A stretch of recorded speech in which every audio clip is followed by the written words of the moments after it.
Mae chwilio patrymau yn rhywbeth sy'n ddofn yn DNA pobl. I ni wedi bod yn creu patrymau ers ein bod ni'n byw mewn ogofau. Mae rhywbeth am batrwm sy'n falm i enaid dyn. Mae patrymau yn ein cysurau. Mae nhw'n arf yn erbyn ansicrwydd bywyd. Yn ein cysuro bod yna rhyw batrwm yn y byd, rhyw naratif fawr i ni ran ohono. A dwi am fynd â chi nawr am dro i mewn i Gragen. Gallwch chi ddychmygu am eiliad eich bod hanner maint eich bys bach. Safwch gyda fi o flaen y droell y Gragen yma, y gerdd. Yna, gallwn ni gamu mewn i fi. Gallwn ni weld yr agoriad i fi wrth gwrs, y drws yn agored i ni, ond gallwn ni ddim yn gweld beth sy'n rownd y gornel.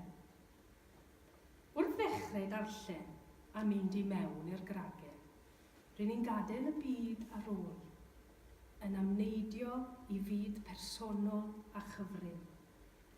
Mae'r geiriau yn ei tynnu ymhellach i mewn i droell y gerdd, ac mae'r garreg ateb o'm hamgylch yn taro yn ôl ein clustiau ni.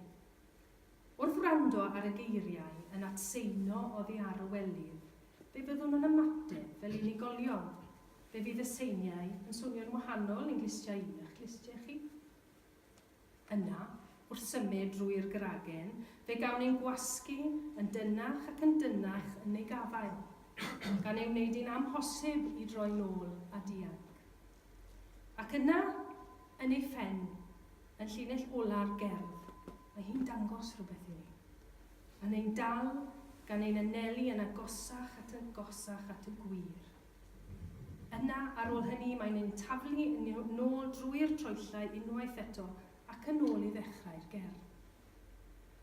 Os yw ei gerdd dda, yna, fe ddylai ein pennau fod yn troi. Y syniadau yn troelli yn ein meddyliau, a'r gerdd wedi ein gadael yn teimlo fel ein bod wedi cael coflaid ganddi.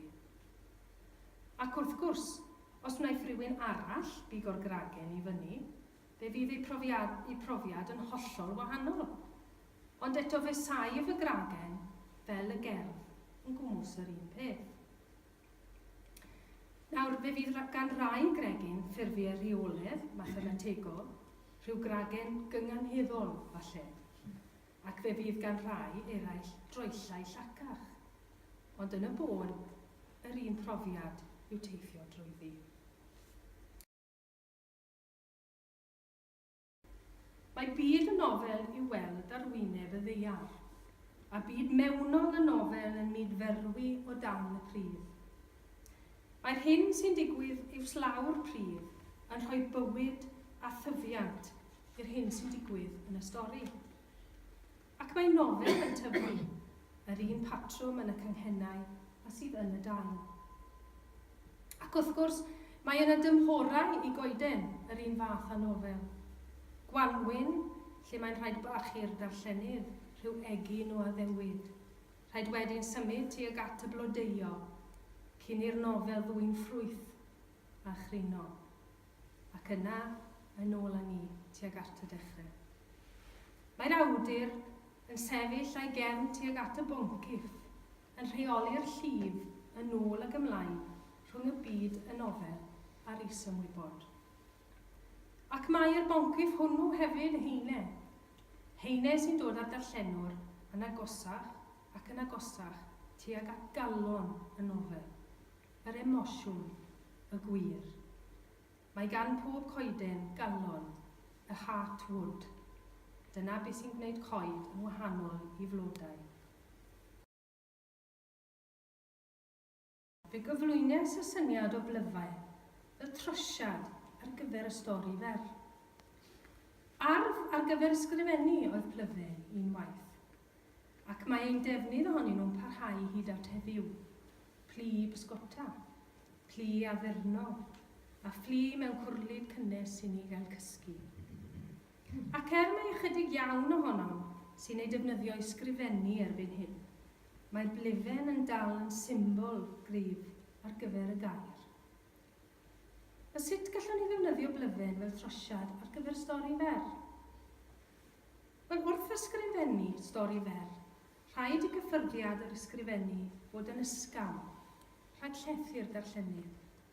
Rhaid mynd ati i sgetsio'n ysgafn gan rhoi digon o gig a gwaed ar cymeriadau, fel ei bod yn teimlo fel rhan o fywyd y stori. Rhaid disgrifio'n gynnil a rhoi blas ar fyd y stori'n gyflym. Rhaid i'r stori hefyd gael asgwrn cefn cryf, rhyw densiwn sy'n tynnu'r darllenydd yn ei flaen. Does dim lle mewn stori fer i wyro o ddeall llwybr y treithi. Rhaid gwybod yn union lle mae'n mynd. Ac yna, fel y seithflew, sef y blew sydd ar ochr plyfen, rhaid i bob gair fod yn ei le. Os darfur ar y stori gan ormod o eiriau diangen, neu bod rhai allan o'i lle, mae'r patrwm yn cael ei chwalu, a'r stori'n ffeilin deg a hedfan. Mae yna rhyw gydbwysedd hefyd, rhyw swynwyr bod diwedd y stori yn cyfateb i ddechrau'r stori. Weithiau mae'r stori'n troi yn gylch, weithiau mae'n mynd i gyfeiriad anisgwyl, ond beth bynnag sy'n digwydd, mae diwedd y stori yn taflu rhyw oleuni ar ddechrau'r stori, ac yn hynny mae rhyw elfen o gymesuredd.